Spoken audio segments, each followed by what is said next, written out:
Imagine this. You're a little kid again. You fall off your bike, scrape your knee, and it hurts. Not just the skin, but something deeper. You run inside crying, hoping someone will see you, hold you, say, "Ouch, that really hurts, huh? I'm here." But instead, nothing. Mom's on the phone, dad's reading the paper, or they just say, "You're okay, stop crying." No one really looks at you.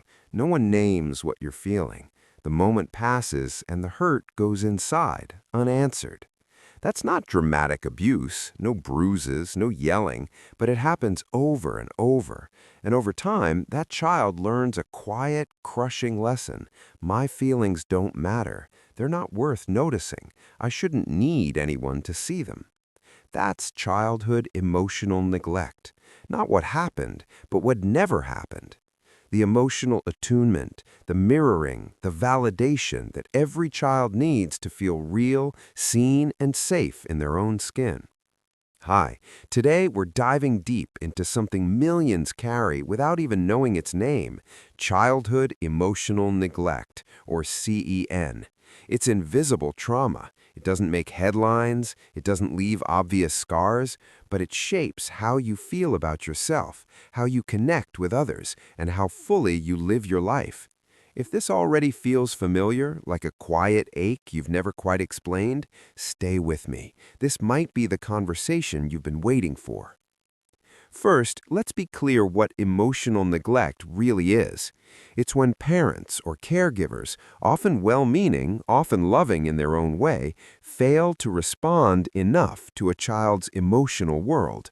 They provide food, shelter, school, maybe even hugs on good days, but they miss the deeper stuff, noticing when you're sad, angry, excited, scared, asking what's going on inside, helping you name it, showing that your inner experience is important. It can look like parents who were physically present but emotionally distant, always busy, stressed, distracted by their own issues. Tough love families where feelings are seen as weakness. Don't cry, man up, it's not a big deal. Achievement-focused homes where only grades, sports, or success get attention. Your joys and struggles ignored unless they affect performance. Or just everyday absence. No one checking in after a bad day. No celebrating small wins. No comfort when you're overwhelmed. The child doesn't think, "My parents are failing me." Kids blame themselves. They adapt. They decide, "I must be too much," or "not enough." So they start pushing feelings down. They build an inner wall. It keeps them safe in that house. But that wall follows them into adulthood. Now, fast forward 20, 30 years, you're an adult. You might have a good job, friends, maybe a partner. From the outside, you look fine, maybe even great, reliable, independent, the one everyone turns to. But inside, something feels off, a vague emptiness, like life is happening but you're not fully in it, like you're watching through a window. You might say, "I don't know what's wrong with me. I should be happy." That's CEN showing up. Here are the most common ways it appears in grown-ups, patterns Dr. Jonice Webb and others have identified through years of clinical work, backed by ongoing research. Trouble knowing what you feel. This is called alexithymia, difficulty identifying and describing emotions. You might sense something's bubbling but can't name it. Is it anger, sadness, anxiety, or just nothing? So you default to "I'm fine," even when you're not. Studies show this shows up way more in people with emotional neglect histories. That hollow feeling, a persistent sense of emptiness or numbness, like there's a hole nothing fills, not success, not relationships, not even good days. It's the absence of emotional connection echoing forward. Counterdependence. You hate needing anyone. Asking for help feels dangerous. You pride yourself on handling everything alone. It looks like strength, but it's really fear. If I rely on someone, they'll disappear when I need them most, just like before. Self-directed anger and shame. You're harder on yourself than anyone else. Small mistakes feel like proof you're flawed. You might have a harsh inner voice. Why can't you just get over it? That voice learned early that feelings were burdensome, so now you punish yourself for having them. Relationship struggles.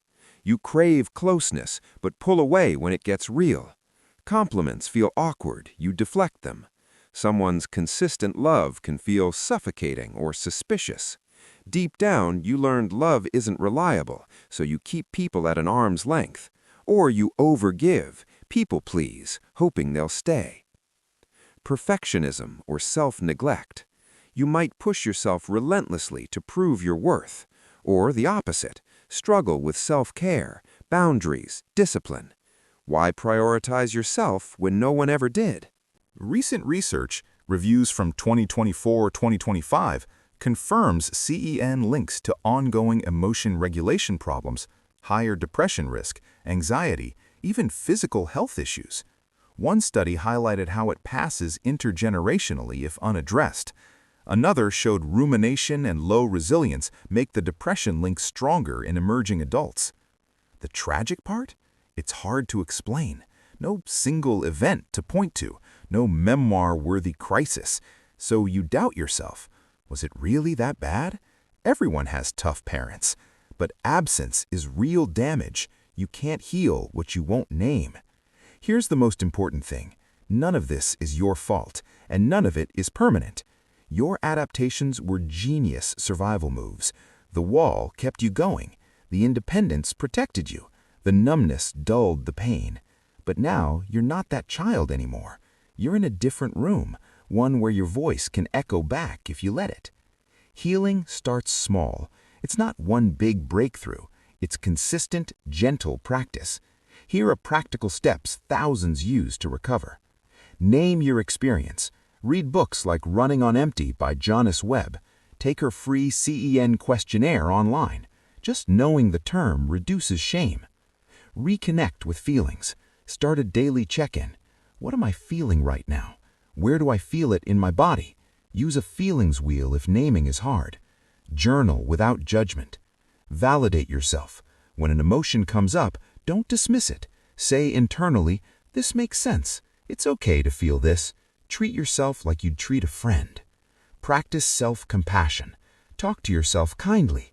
Replace "I'm too sensitive" with "I'm human and feelings are information." Build emotional skills.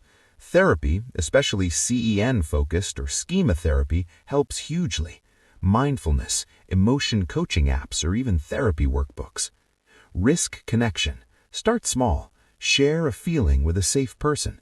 Accept a compliment without deflecting. Set a tiny boundary. Grieve the absence. Yes, mourn what you didn't get. It's weird to grieve something that never existed, but it frees space for what can be now.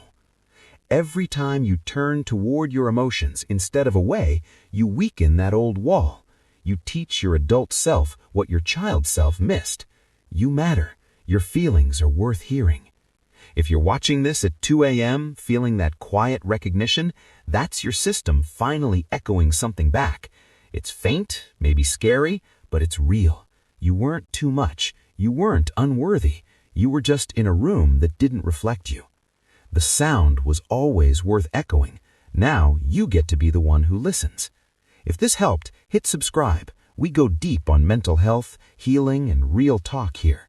Share in the comments what part resonated most, or what small step feels doable this week. You're not alone, and you never were unworthy of being seen. See you in the next one. Take care of that inner kid. They're still in there, waiting to be heard.